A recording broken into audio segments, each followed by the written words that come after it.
The astrophysicist Nidal Gesum, while being highly critical of pseudo-scientific claims made about the Quran, has highlighted the encouragement for sciences that the Quran provides by developing the concept of knowledge.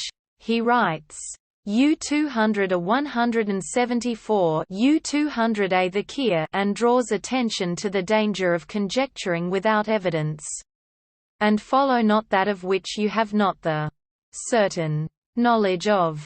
1736. And in several different verses asks Muslims to require proofs.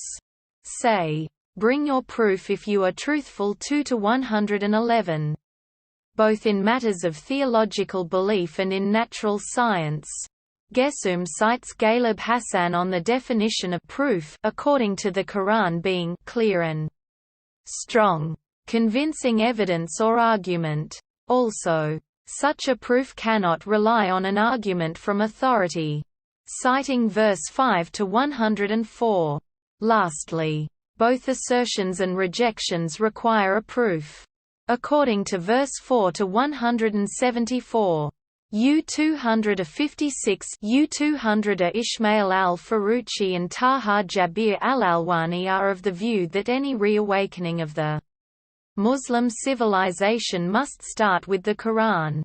However, the biggest obstacle on this route is the centuries-old heritage of tafsir, exegesis, and other classical disciplines which inhibit a universal, epidemiological and systematic conception of the Quran's message. U200 117-8 U200 The philosopher Muhammad Iqbal considered the Quran's methodology and epistemology to be empirical and rational. U200 58-9 U200a There are around 750 verses in the Quran dealing with natural phenomena. In many of these verses the study of nature is encouraged and highly recommended. And historical Islamic scientists like al-Biruni and al-Battani derived their inspiration from verses of the Quran. Muhammad Hashim Kamali has stated that scientific observation, experimental knowledge and rationality are the primary tools with which humanity can achieve the goals laid out for it in the Quran.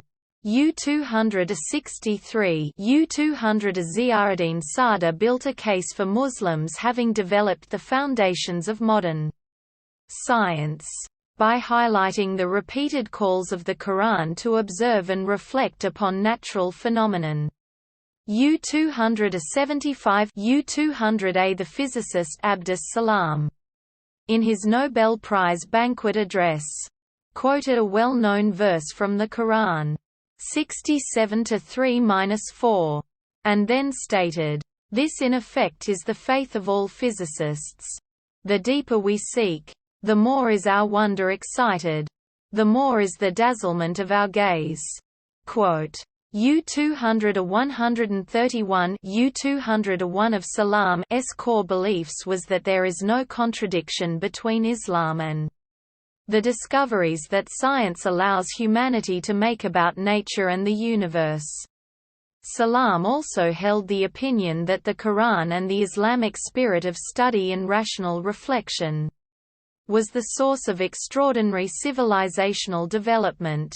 U200 132 U200 Salam highlights, in particular, the work of Ibn al-Haytham and al-Biruni as the pioneers of empiricism who introduced the experimental approach, breaking with Aristotle's influence and thus giving birth to modern science.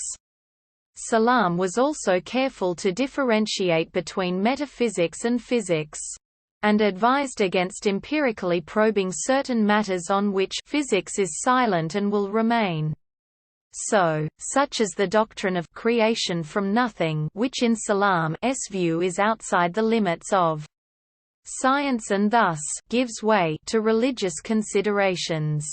U200 134 U200